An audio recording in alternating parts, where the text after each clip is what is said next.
عليه ونعوذ بالله من شرور أنفسنا ومن سيئات أعمالنا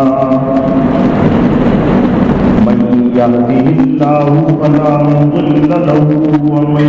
يضلله فلا هادي له ونشهد أن لا إله إلا الله وحده لا شريك له ونشهد أن سيدنا وسندنا وحبيبنا وشفيعنا ومولانا محمدا عبده ورسوله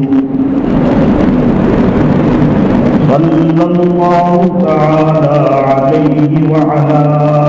آله وأصحابه وبارك وسلم. أما بعد فأعوذ بالله من الشيطان الرجيم. بسم الله الرحمن الرحيم. النبي أولى بالمؤمنين من أنفسهم وأزواجه أمهاتهم صدق الله العظيم.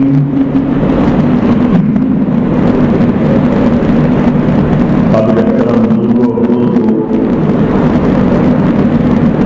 گزشتہ تقریباً 2 روزانہ مجالس میں بلکہ جناب محمد مصطفیٰ احمد مصطفیٰ سرکار عالم صلی اللہ علیہ وسلم کے مناقب اور فضائل آپ کو خدمت میں پیش کیے گئے اور آج ہی جو ہے کے بعد مدینہ منورہ میں جناب رسول اللہ کی بارگاہ میں حاضری لگاتا ہے اس سے کچھ باتیں مجھے کسی نمازی نے کہا کہ قرآن پاک میں جو جناب محمد رسول اللہ صلی اللہ علیہ وسلم کی منقبت بیان کی گئی ہے وہ تھوڑی اور بیان کی جائے. جیسا کہ دوسرے جمعہ کو آپ کی خدمت میں یہ بات نہیں کہ قرآن کہتا ہے کہ رسول اللہ کے کہتے بات نہ کرو جیسے آپس میں کرتے ہو ادب سے بات کرو. قرآن کہتے ہیں بلند آواز کے بات مت کرو ان تحبط اعمالکم کہیں ایسا ہو کہ تمہارے اعمال کو ختم کر دیا جائے. اور قرآن میں کہیں کسی بھی جرم کی شناخت میں یہ نہیں کہا گیا کہ تمہارے اعمال ختم کر دیے جائیں ماں تمہاری کی جگہ. میں نے مناسب سمجھا کہ قرآن پاک میں جیسے کہ تمہارا قرآن جناب رسول اللہ صلی اللہ علیہ وسلم کی محبت میں کھڑا ہوا ہے محبوب الہی ہے. حدیث شریف میں آیا کہ ام المؤمنین حضرت عائشہ صدیقہ رضی اللہ تعالیٰ عنہا کے بھانجے تھے جن کا عمر تھا جس کو رسول اللہ کو قیامت دیکھنے کا موقع نہیں ملا. اس نے پوچھا اپنی خالہ سے کہ میری خالہ یہ بتاؤ کہ رسول اللہ صلی اللہ علیہ وسلم کا حالات کیا تھا, کیسے تھے, نرم مزاج تھے, غصے پر تھے, لوگوں کے ساتھ کیسے برتاؤ کرتے تھے. سوچنا ہوا کہ ہمارا کا رسول رسول اللہ صلی اللہ علیہ وسلم اے میری عزیز البتہ خالہ ام المؤمنین یہ بیان کیجیے کہ وجہ تخلیق کائنات جناب رسول اللہ صلی اللہ علیہ وسلم جن کا ہم نے کلمہ پڑھا, جن کے سطح میں اللہ تعالیٰ نے اسلام عطا فرمایا, ایمان عطا فرمایا, مسلمان ہمارا نام رکھا, ان کا اخلاق کیسا. تو ام المؤمنین نے جواب دیا تمام فرق القرآن, اے میرے بھائی نے تمہیں قرآن کی تلاوت کرنے کی قرآن نہیں پڑھا. حالانکہ پہلے زبان سے عالی و مطالب سمجھتے تھے,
مستشرقین ہیں اور اسلام پہ حملہ کرنے والے لوگ ہیں، وہ کہتے ہیں کہ اسلام تلوار سے پھیلا۔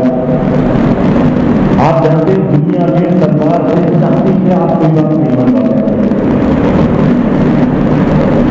تو امام غزالی رحمۃ اللہ نے بڑا خوبصورت جواب دیا، کہا کہ جناب محمد مصطفیٰ احمد مصطفیٰ سرکار دو عالم صلی اللہ علیہ وسلم کی جو تلوار کی معاملات تھا وہی تلوار نہیں تھی جس تلوار سے انہوں نے لوگوں کو تبدیل کیا اور مسلمان بنائے، وہ اخلاق تھا۔ جناب رسول اللہ کے اخلاق کی وجہ سے مسلمان ہوئے۔ آپ اندازہ لگائیے کہ مکہ مکرمہ میں 13 برس گزارے اور 13 برس کی تبدیل کے بعد جو لوگ مسلمان ہوئے تذکرے میں ان کی تعداد 150-200 سے زیادہ نہیں۔ جنہوں نے ہجرت حبشہ کی سب سے زیادہ جو تعداد دیکھی ہوئی ہے مردوں اور عورتوں کو ملا کے اسی آتی ہے۔ تو سیرت نگار اس بات سے متفق ہے کہ مکے کی مسلمانوں کی تعداد 200 سے اوپر ہوئی ہے 13 برس۔ پھر مدینہ تو رسول میں جناب رسول اللہ صلی اللہ علیہ وسلم تشریف لائے اور سن 2 ہجری میں یعنی دوسرے سال میں غزوہ بدر ہو گیا۔ تو غزوہ بدر میں جو لوگ لڑنے کے لیے گئے ان کی تعداد صرف 313 تھی اور رسول اللہ نے فرمایا وہ کل ایمان کو یہاں لے آئے۔ جو بچے تھے یا سفر کے قابل نہیں تھے یا خواتین جو مدینہ منورہ رہے اور جو غزوہ بدر میں لوگ گئے ان کی تعداد 313 تھی۔ تو عقل سے آپ اندازہ لگائیں کہ مدینے میں اس وقت مسلمانوں کی تعداد 600 سے زیادہ سے نہیں ہوگی، 1000 سے زیادہ نہیں ہوگی، بچوں کو اور عورتوں کو بھی جانے ڈالنا۔ ابھی یہ سن 2 ہجری سے لے کے سن 10 ہجری تک 8 سال گزرتے ہیں۔ 8 سال کے بعد حج، آخری حج رسول اللہ کی حیات طیبہ کا آخری حج، رسول اللہ کا پہلا حج جس کو ہم آخری حج کے نام سے یاد کرتے ہیں، اس میں 1.25 لاکھ مسلمانوں کی تعداد موجود ہے جو حج کرنے آئے ہیں۔ سارے مسلمان حج کو نہیں جا سکتے، ساری عورتیں نہیں جا سکتی، سارے بچے نہیں جا سکتے، سارے بوڑھے نہیں جا سکتے۔ وہ لوگ جو حج میں حاضر ہوئے ہیں ارباب سیرت لکھا ان کی تعداد 1.25 لاکھ۔ وہ کون سی تلوار تھی جس نے 200 آدمیوں کو بڑھا کے سال 1.5 سال کے اندر 1000 کے قریب کیا اور 8 سال کے اندر اس تعداد کو بڑھا کے اتنا زیادہ کر دیا کہ حج کا سفر مشکل نام کا اس زمانے میں حج کا سفر کرنے والے سوالات تھے۔ معلوم ہے کہ جناب محمد رسول اللہ صلی اللہ علیہ وسلم کا اخلاق تھا اور انصاف کا نظام تھا۔ تذکرے میں لکھا کہ بہت ساری جگہ آپ کتابیں اٹھا کر دیکھیں جو غزوات ہوئے ہیں مسلمانوں کے، حضرت عمر رضی اللہ تعالیٰ عنہ کے زمانے میں، حضرت عثمان غنی رضی اللہ تعالیٰ عنہ کے زمانے میں، اس کے بعد والے زمانے میں عموماً مسلمان فوجیوں کی تعداد ہوتی تھی 12,000 اور مقابل میں ہوتے تھے 1,20,000 یعنی 10 گنے، اور اس میں مسلمان اللہ کی مدد سے فتح حاصل کر رہے تھے۔ تو یہ جو اور تذکرے میں یہ بات حقیق نہیں تھی۔ پہلے زمانے میں سٹی اسٹیٹ ہوتی تھی، بڑے بڑے ملک نہیں ہوتے تھے، جیسے لکھنؤ ایک الگ ہے، سٹی اسٹیٹ حیدرآباد الگ ہے، کراچی الگ ہے، اس طرح سٹی اسٹیٹ کہلاتے تھے۔ اور شہروں میں شہر پناہ یعنی دیوار ہوتی تھی، داخلے کے دروازے ہوتے تھے، رات کو بند ہوتے تھے، صبح کھول دیے جاتے تھے۔ لاہور میں ابھی بھی موجود ہیں بھاٹی گیٹ اور سلالہ گیٹ 8-10 دروازے۔ تو مسلمانوں کے غزوات کے اوپر جو کتابیں ہیں محققین نے لکھی، انہوں نے اس کو یہ بات کی کہ مسلمان جب کسی ایک اسٹیٹ کو فتح کرتے تھے اور وہاں اپنا انصاف کا نظام قائم کرتے تھے تو برابر کی دائیں بائیں آگے پیچھے جو سٹی اسٹیٹ کی چھوٹی چھوٹی آبادیاں تھیں، رات کی تاریخی میں وہاں سے لوگ آتے تھے اور مسلمانوں کے کمانڈر سے ملتے تھے اور کہتے تھے کہ آپ اپنی فوج لے کے ہمارے یہاں آئے، ہم اپنے منزلے کے دروازے کھول دیں گے، آپ وہاں بھی حکومت قائم کریں، کیونکہ جو برادری کا نظام آپ نے نافذ کیا ہے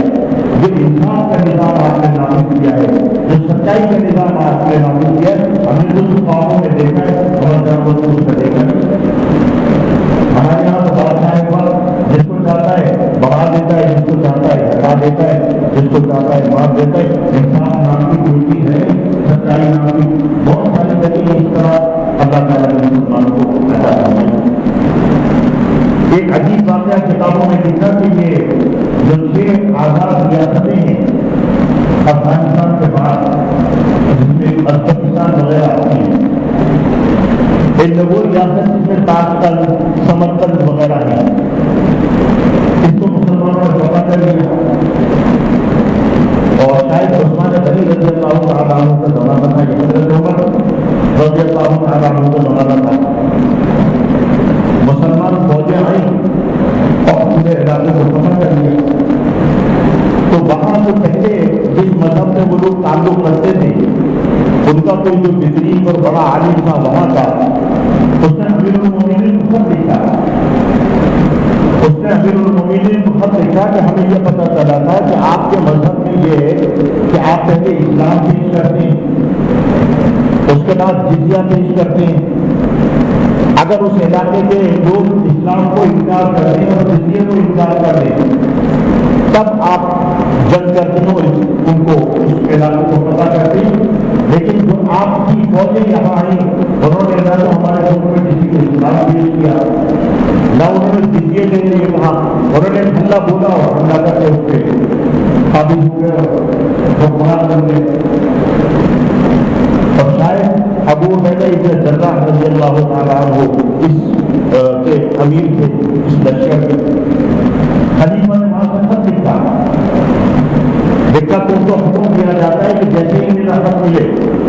تمام وہ فوجیں جو یہاں سے جاری کر گئی ہیں وہ اس مملکت سے باہر نکلا ہے۔ کسی کو اس مملکت میں 1 منٹ رہنے کی اجازت نہیں ہے، کسی سامان کو قبضہ کرنے کی اجازت نہیں ہے۔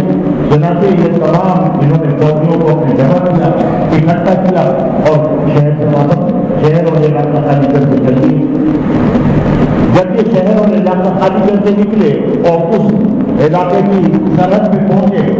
تو وہ جو بہترین اور بڑا عالم تھا وہ اپنے 2 لوگوں کو لے کے وہاں پہنچا اور انہیں روکا اور اس نے کہا میں نے دنیا میں ایسا کوئی مذہب نہیں دیکھا اور میں نے دنیا میں ایسی کوئی قوم نہیں دیکھی جو ایک فتح شدہ علاقے کو جس میں حاکمیت کو مسلط ہو چکی ہو اور اس کو اس طرح چھوڑ کے چلے جائیں تو لگتا ہے تمہارا مذہب سب سے چھوٹا ہے، ہم لوگ اسلام لاتے ہیں، ہم واپس آ جائیں ہمارے بھائی ہوتے ہیں۔ چنانچہ پورا علاقہ ہندوستان کو کہلاتا ہے، قازقستان کہلاتا ہے، شیر ملک ممالک کے لیے جو ایشیائی ممالک کہلاتے ہیں۔ ان میں سے ایک ملک ایسا ہے شاید قازقستان جس کی رقبہ بہت بڑا ہے، معدنیات بہت زیادہ ہے۔ پاکستان، ہندوستان، بنگلہ دیش کے ایریا سے بھی بڑا ایریا ہے۔ یہ اللہ تعالیٰ نے مسلمانوں کے علاقے کی فتح فرمائی۔ تو علماء نے لکھا کہ یہ جناب محمد رسول اللہ صلی اللہ علیہ وسلم کا اخلاق تھا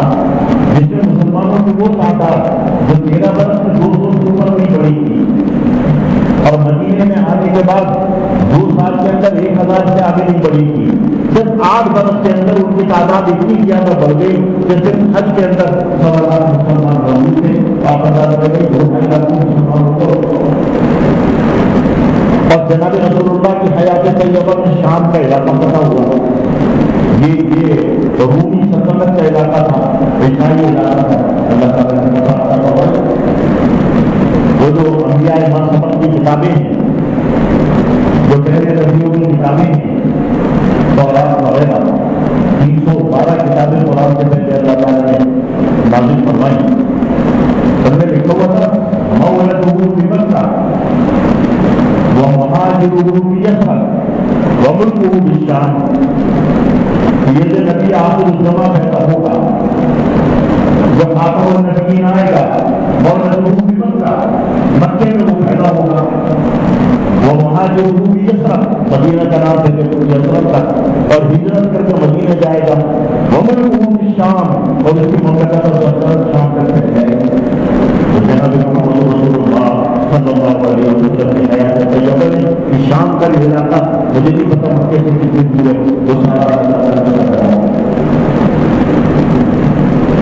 دوسری بات آپ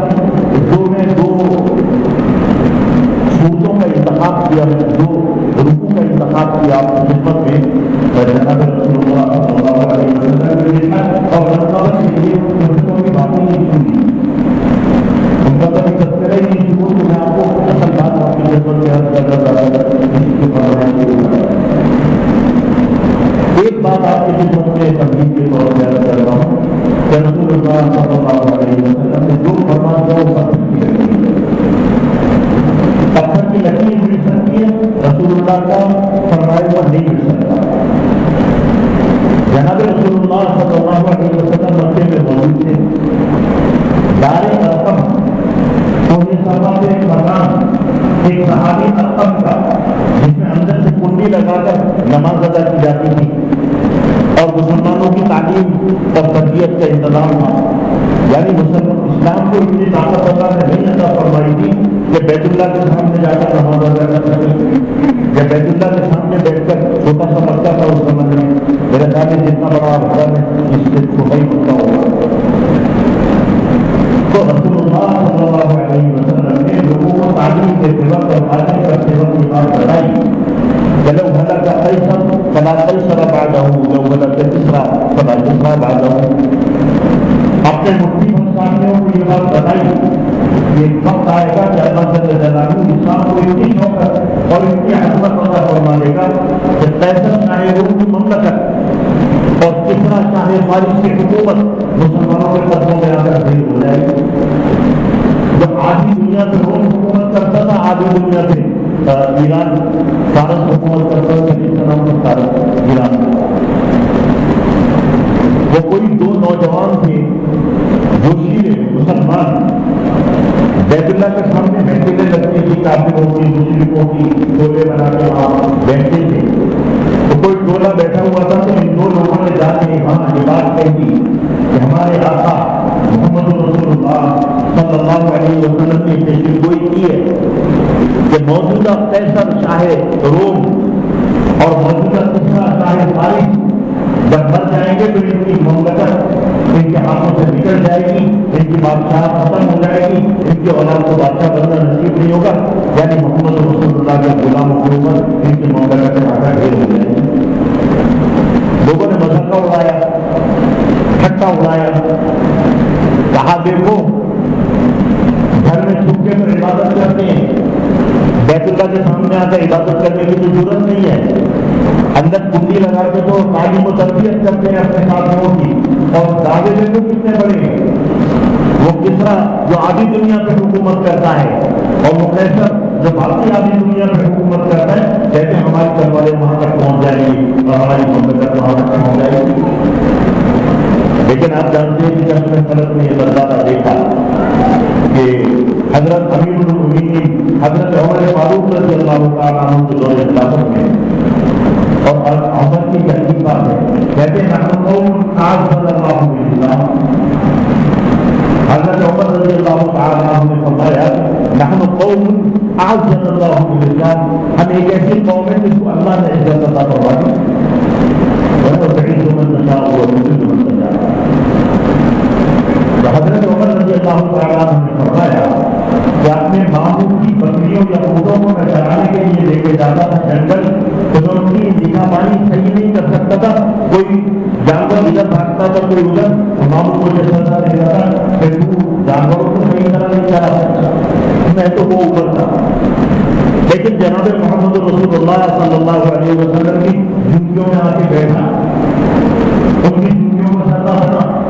تو آج اللہ تعالیٰ نے عمر کے نام کو اتنا اونچا کر دیا کہ آج عمر کے فوجی جو ہے وہ کسریٰ چاہے فارس اور قیصر چاہے روم کی مملکتوں کو روم کی گزری ہے، اور کتابوں میں لکھا کہ جب یہ بات بیان کر رہے تھے تب تک آنکھ گر رہے تھے۔ بہرحال تو دو نوجوانوں نے آ کر جواب کہی تو انہوں نے ٹھٹا لگایا۔ حضرت عمر رضی اللہ تعالیٰ عنہ کے دور خلافت میں اللہ کے رسول اللہ کو دنیا سے پردہ فرمائے کتنا زمانہ ہوا تھا کہ 100 برس ہوئے تھے، 200 2.5 برس، سوا 2 برس۔ امیر المؤمنین کون ہے؟ ابو بکر صدیق رضی اللہ تعالیٰ عنہ، رسول اللہ کے پردہ اور 10 سال عمر رہی، یعنی رسول اللہ کے دنیا سے پردہ فرما جانے کے 12 برس کے اندر یہ تمام واقعات ظہور پذیر ہو گئے۔ تذکرے کے اندر لکھا کہ سعد بن ابی وقاص رضی اللہ تعالیٰ عنہ میں فوجیں لے کر نکلے، ایک طرف عمرو بن عاص رضی اللہ تعالیٰ عنہ نکلے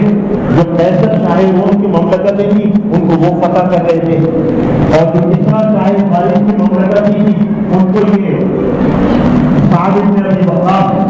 جنگ قادسیہ رسول اللہ کو سنا ہوگا جو ان کو فتح کر رہے تھے۔ تو تذکرے کے اندر لکھا کہ سعد بن ابی وقاص رضی اللہ تعالیٰ عنہ اپنی فوجیں لے کر فتوحات کرتے کرتے دریائے فرات کے کنارے پہ پہنچ گئے۔ یہ جو عراق ہے یہ فیصل تھا، مدائن وہاں ایک شہر ہے اور اس کی شہر پناہ کا دروازہ آدھا 1990 میں دیکھ کر آئے اب تک عزت سے یہ کھڑا ہوا ہے۔ وہاں اس طرح قصر ابیض وائٹ ہاؤس تھا مدائن کے اندر، اور کسریٰ شاہ فارس کا وہ دارالخلافہ تھا۔ تو حضرت سعد بن ابی وقاص رضی اللہ تعالیٰ عنہ اس کی مملکتوں کو فتح کرتے کرتے پہنچے تو دریائے فرات سے آگے انہوں نے ڈیرے ڈالے۔ آگے دریا تھا، مسلمانوں کے پاس کشتیاں تھی نہیں، بحری بیڑا تھا نہیں۔ بحری بیڑے کی ابتدا ہوئی عثمان غنی رضی اللہ تعالیٰ عنہ کے دور خلافت میں۔ تو ایک دن گزر گیا، 2 دن گزر گئے، 3 دن گزر گئے، گھوڑوں کے اوپر لوگ سوار، اونٹوں کے اوپر لوگ سوار، بیچ میں دریا۔ جب تک مدائن کو فتح نہیں کریں گے اس طرح کی مملکت ختم نہیں ہوگی، جب تک قصر ابیض وائٹ ہاؤس میں اپنا جھنڈا نہیں لہرائیں گے، جب تک ان کی فتوحات مکمل نہیں ہوں گی۔ جب 1 دن گزر گیا، 2 دن گزر گئے، 3 دن گزر گئے تو حضرت سعد بن ابی وقاص رسول اللہ کے غلام اچھے مبشرہ والے امتحانوں میں انہوں نے فوجوں کو جمع کیا اور خطبہ دیا، اللہ کی تعریف بیان کی، جناب رسول اللہ صلی اللہ علیہ وسلم بھیجا، اور اس کے بعد دیکھو انہوں نے کہا کہ دیکھو ہم نے مدینہ الرسول کو چھوڑا، دیوار رسول کو چھوڑا، رسول اللہ کے فروغ کو چھوڑا،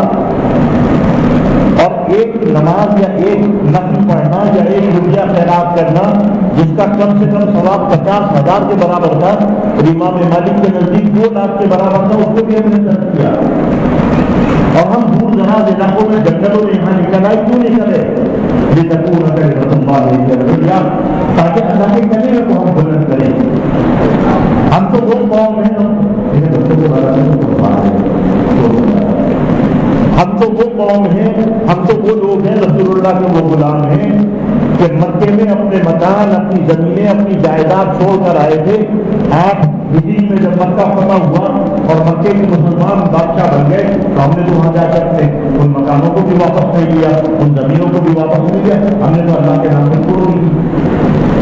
ہم کوئی لاٹھی لوگ تو نہیں ہے کہ ہم یہاں کوئی زمینیں فتح کرنے یا مقامات بنانے کے لیے آئے، ہم تو کیا ہے کہ تکون کلمۃ اللہ کی اللہ کے کلمے کو بلند کرتے ہیں۔ جو قرآن میں آئے تھے اللہ تعالیٰ نے تم خیر امت اخرجت للناس، اللہ تعالیٰ فرماتا تمام امتوں میں بہترین امتوں کو، حضرت آدم سے لے کر اور ہمارے زمانے ماضی تک جتنی بھی امتیں اللہ تعالیٰ نے دنیا میں بھیجی، قوم عاد، قوم ثمود، فلانی، میں کنتم خیر امت، تم سب سے بہترین امت ہو، لیکن تمہارے دل میں ایک کام ہے، اخرجت للناس، تمہیں لوگوں کے لیے نکالا گیا ہے کہ اسلام کا پیغام ان لوگوں تک پہنچا دو جن تک نہیں پہنچا۔ یہ قرآن کی آیت ہے۔ آج اپنے گربان میں میں بھی منہ ڈالوں، آپ بھی منہ ڈالیں، ہم میں سے کتنے لوگ ہیں جو زبان سے، قلم سے، اشاعت سے اللہ کے پیغام کو